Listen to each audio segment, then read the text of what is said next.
Economic Slavery: How the World Works to Survive. Author Mazin Missim. This book explores the idea of modern economic dependence, what many call economic slavery, through an American lens. It traces historical roots, analyzes today's U.S. realities, and explains the systems that keep people working primarily to survive. With real-life stories, international comparisons, and practical strategies, it outlines both systemic reforms and personal steps toward greater freedom. Chapter 1: Historical Roots of Economic Dependence, American Perspective. 1.1: Survival Before the Dollar. For most of human history, there were no paychecks, bank accounts, or taxes. The economy meant finding food, building shelter, and staying alive until the next sunrise. Hunter-gatherer societies often worked just a few hours each day, roughly 3 to 5, to hunt, fish, gather plants, or repair tools. The rest of the time went a family life, socializing, craft work, and rest. Food and resources were shared broadly within the group. There was no rent to pay and no monthly utility bill. In short, economic dependence was minimal. People could survive without working for someone else. 1.2: The agricultural shift, the first economic lock-in. Roughly 10,000 years ago, humans settled into farming, the original stay-put job. Pros: more reliable crops and predictable food supply. Cons: year-round attachment to a plot of land, constant labor to plant, tend, and harvest. Surpluses of grain created well stored for some and labor obligations for others. An early deal emerged. You work my land, I give you enough harvest to avoid starvation. 1.3: Slavery and Feudalism. In the ancient world, Egypt, Rome, Greece, slavery was literal. People were owned as property. Their labor was unpaid and non-negotiable. Medieval Europe replaced chains with laws. Peasants weren't chattel slaves, but were legally bound to the land, owing labor and share the harvest of the Lord. It was systemic dependency. Survival hinged on someone else's control of resources. 1.4: The Industrial Revolution: Chains without shackles. Steam engines, railroads, and factories, late 1700s, 1800s, rewrote the rules. Millions left farms for wages in crowded cities. Workdays stretched to 12 to 16 hours in dangerous conditions. Even children labored in factories. Wages covered little more than food and cramped housing. On paper, workers were free, but in reality they were as dependent on owners as peasants had been on lords.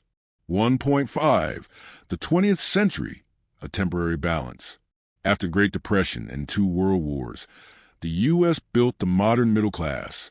The New Deal introduced Social Security, public works jobs, and labor protections. The 8-hour day and weekends became standard. Post-World War II prosperity brought pensions, affordable mortgages, GI Bill, and widespread employer-paid health benefits. For the first time, many Americans could work for more than survival, saving for a home, college, and retirement. 1.6: The late 20th to 21st century: Slipping backwards. From the late 1970s onward, wages stagnated while housing, health care, and education costs surged. Pensions shifted to 401(k)s, moving risk to workers. Health insurance premiums and deductibles climbed.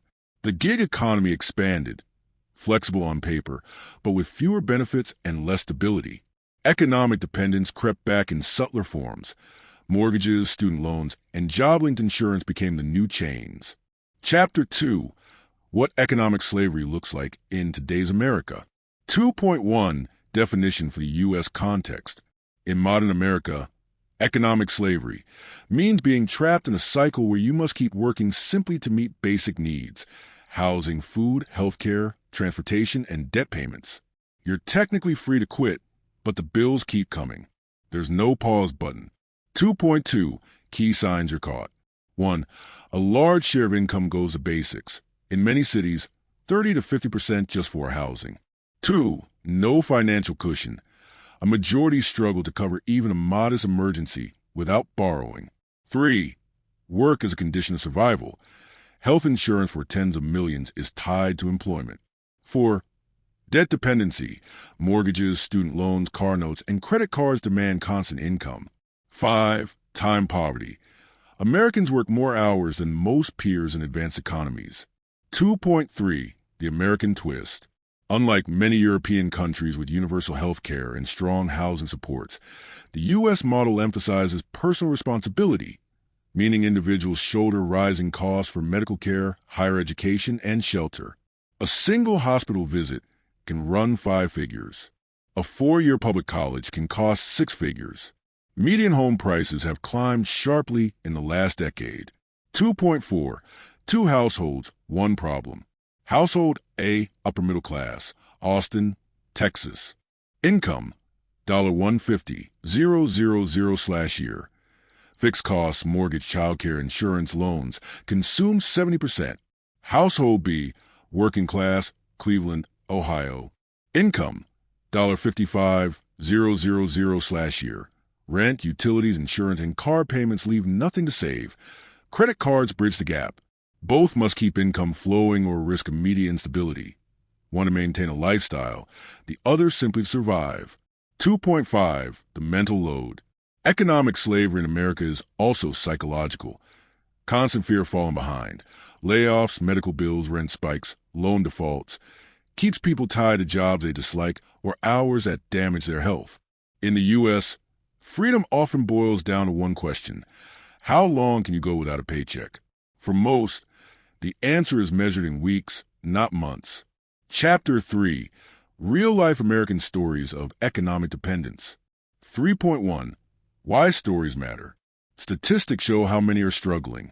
Stories show how the struggle feels, and why even decent incomes can leave people trapped. Economic dependence wears many faces. The overworked manager, the gig hustler, the teacher with loans, the single parent juggling bills. 3.2. The Comfortable Prison, Seattle, Washington. Emily, 36, tech project manager.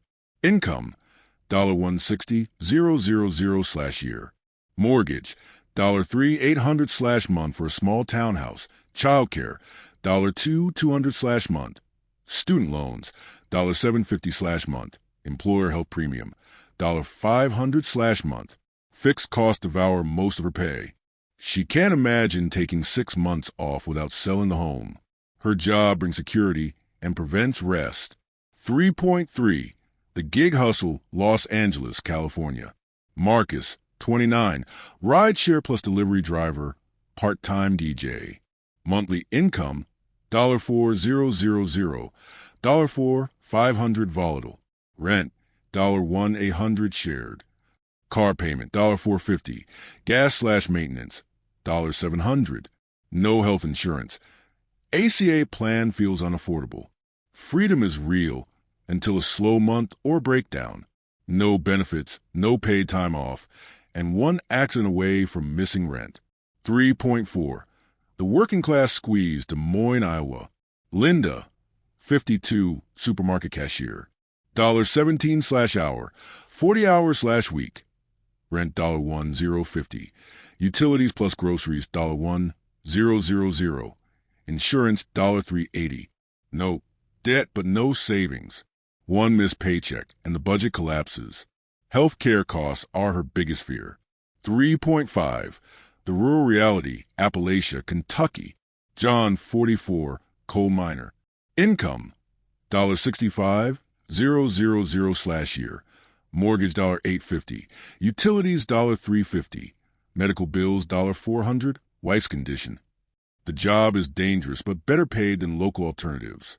If the mind closes, there are few options.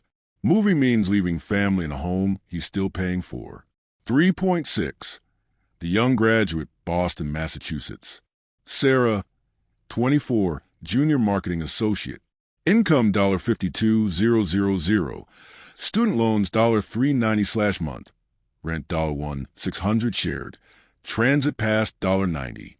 She saves nothing. Switching jobs or going back to school risks falling behind on rent or loans. The dream city comes with a hand-to-mouth reality. 3.7. Common threads. Across incomes and regions, the pattern repeats. Fixed costs consume the paycheck. Savings are thin or non-existent. Fear of income loss is constant. From tech workers to gig drivers, work isn't just for comfort, it's for survival. Chapter 4. The economic systems that keep Americans dependent. For point 1, money as gatekeeper. In the U.S., cash flow is life flow. Without income, you cannot pay rent, buy food, or access medical care. There's no universal baseline for housing or health care, and no guaranteed income. Access to money equals access to life. If your only source of money is your job, the job is a lifeline. For point 2, labor market power imbalance. The labor market is pitched as skills for wages, yet employers often hold more leverage, especially during layoffs or local downturns. Health insurance linked to employment reduces worker mobility. At-will employment raises insecurity. People accept worse conditions to keep benefits. 4.3.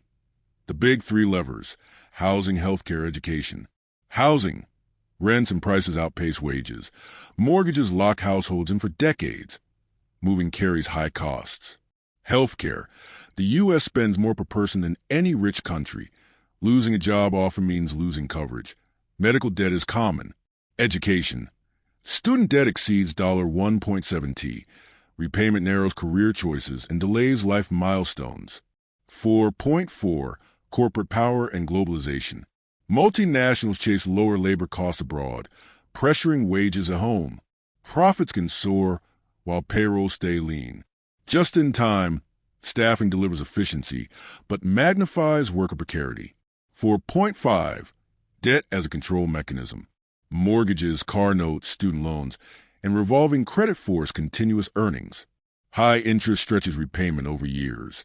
Missed payments damage credit, increasing future borrowing costs, tightening the loop. 4.6. Why the system self-perpetuates. Housing scarcity props up prices. Healthcare dependency ties workers to jobs. Education debt locks in young adults. Political incentives slow reform. These are not bugs.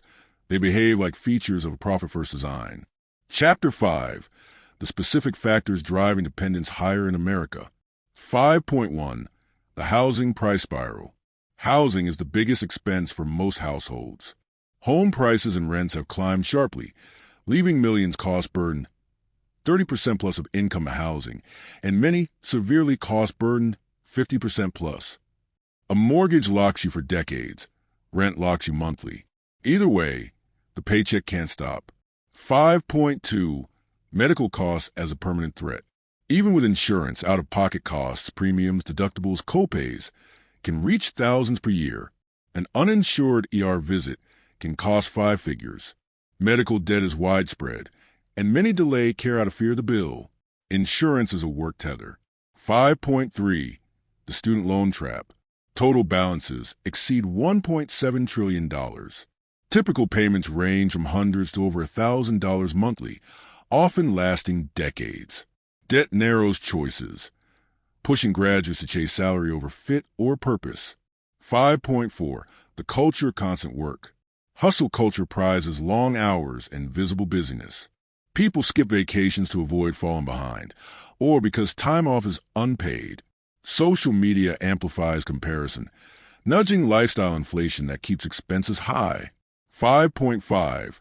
The gig economy's false freedom. Gig work offers flexibility but few protections. No paid leave, no benefits, volatile earnings.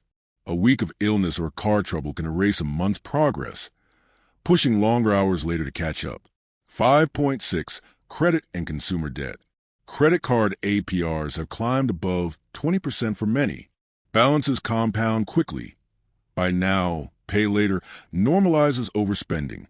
Debt drains not just money, but the freedom to refuse extra hours or toxic environments. 5.7. Summary.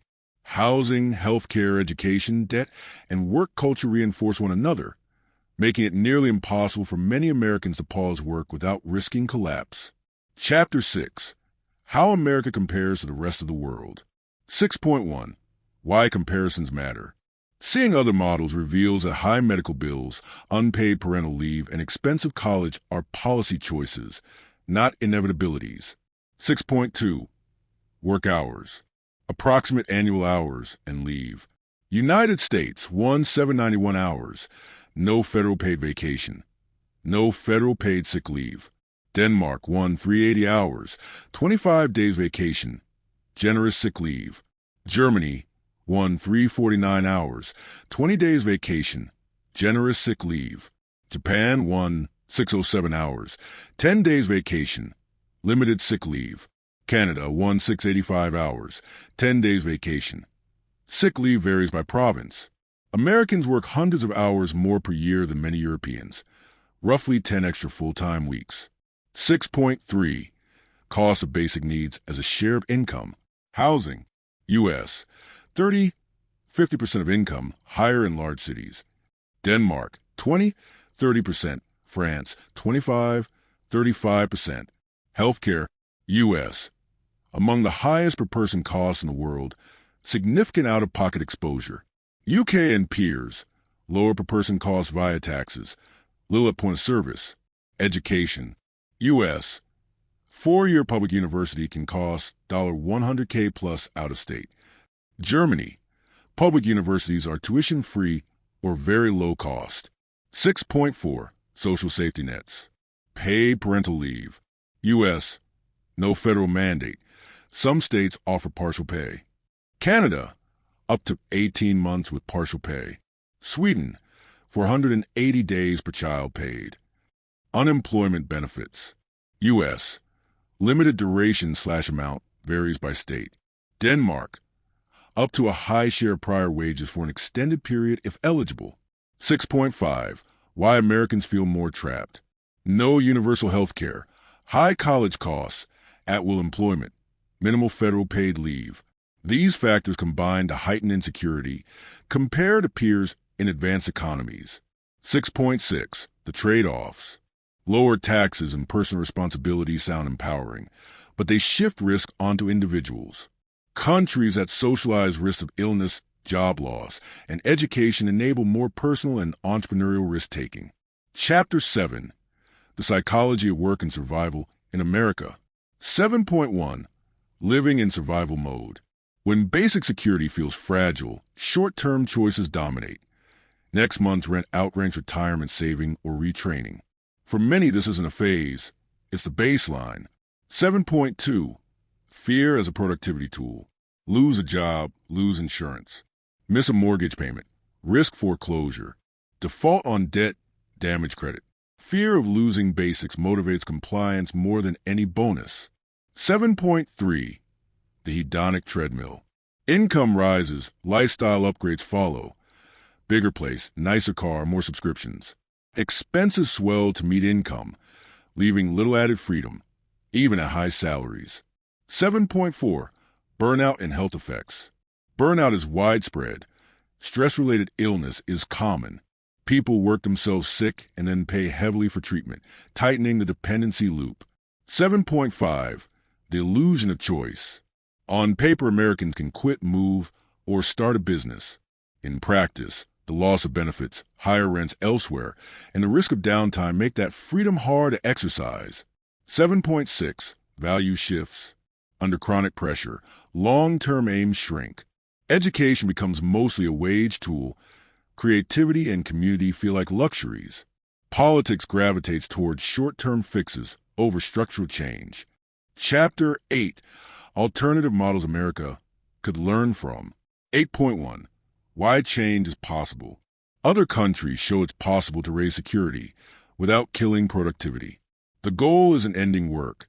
It's ending work as a constant emergency. 8.2. Universal Basic Income, UBI. A guaranteed monthly payment to all citizens, regardless of employment. International pilots, e.g. Finland. Reduced stress and improved well-being. Alaska's dividend shows broad feasibility at smaller scale.